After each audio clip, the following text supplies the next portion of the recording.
I just saw the video that Darrin posted answering the question for Boussier 1949 about the religion when he saw God.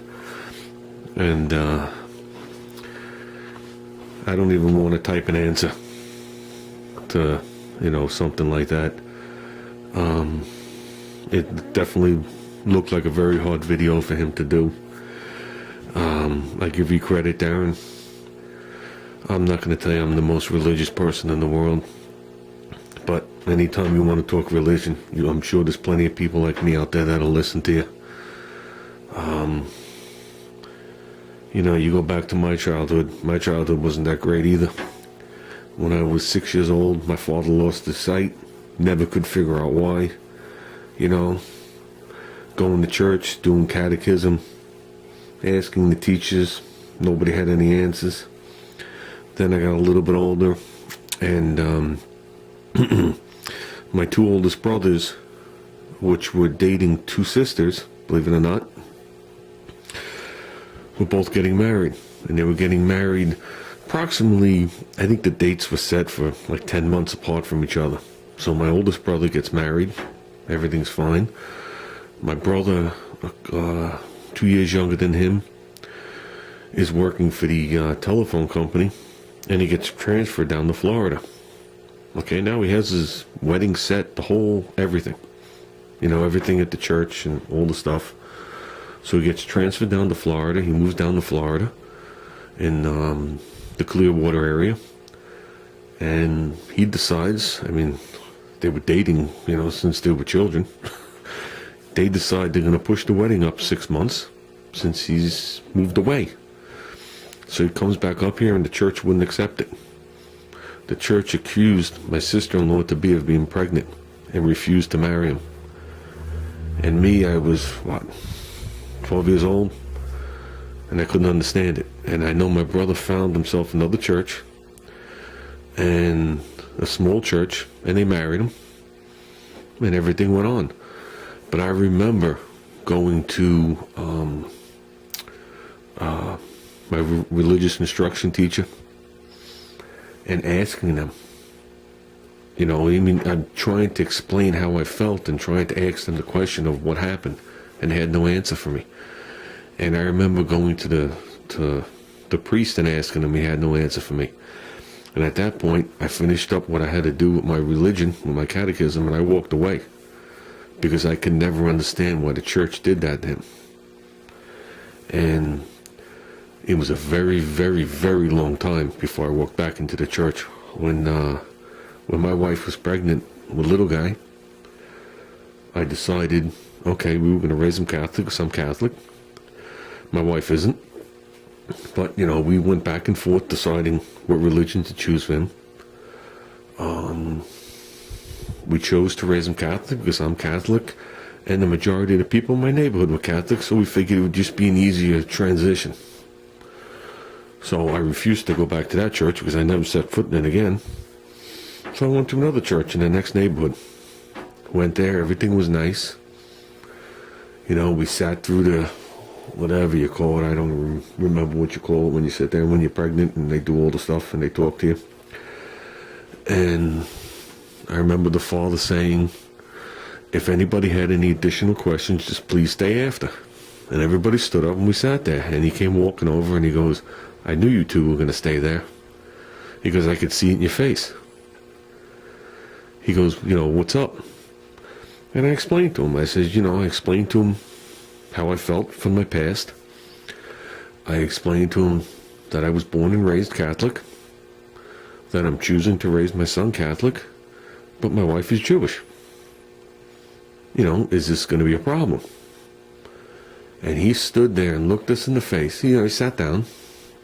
And he said, I don't see a problem with it as long as you could promise me in the future she'll convert. I looked at my wife. She looked at me. I stood up and I left. And my wife's like, where are you going? I said, I can't make that promise for you. I can't ask you to change your religion for this. And needless to say, little guy went 5 years with no religion because of it. And then a big family fight erupted. Big family fight. Big. Still not talking to the person. Fight erupted over it. And I went back to the original church, and I found an actual priest that I actually enjoyed sitting, talking to him, and I enjoyed his company, and we spoke, and he talked to me just like a regular person, like I was. He didn't lay any stuff on me. He didn't, you know what I mean? It was just like me and him talking, like I was talking to one of the guys. And I explained to him I hadn't been to church in X amount of years, and I explained the whole situation. And we set it up to do Junior's baptismal. And the best way I could describe that is taking Junior by his hand at 5 years old, and him screaming at the top of his lungs through the whole church, doing what we had to do, and leaving with him.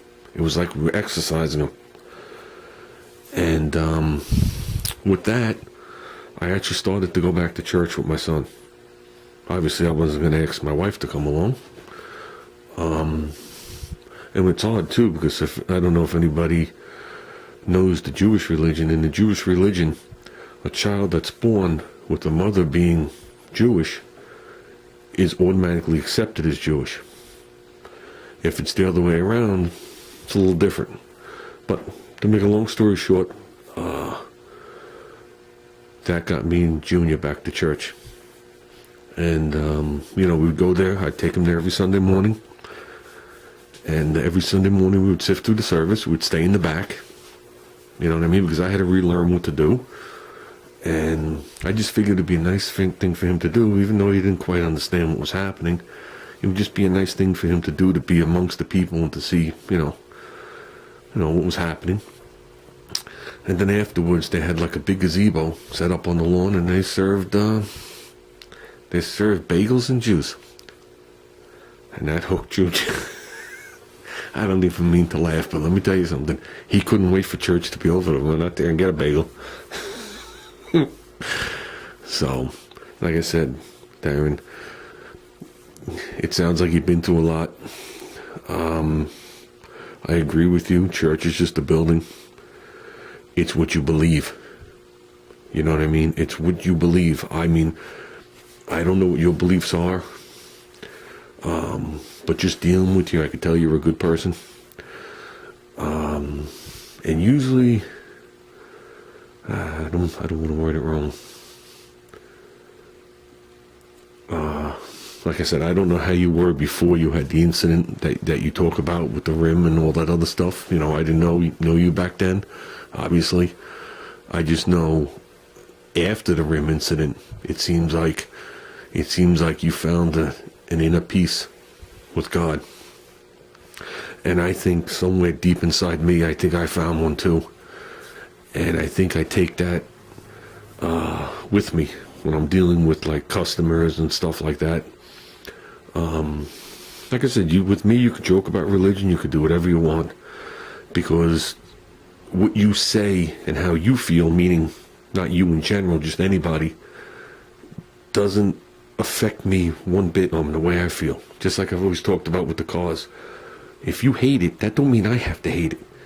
You paint it blue, that don't mean I have to paint it blue. And I feel the same way about religion. You have your religion, that's fine. I have my religion, that's fine. I celebrate it the way I want to celebrate it, and everybody else can celebrate it the way they want to celebrate it.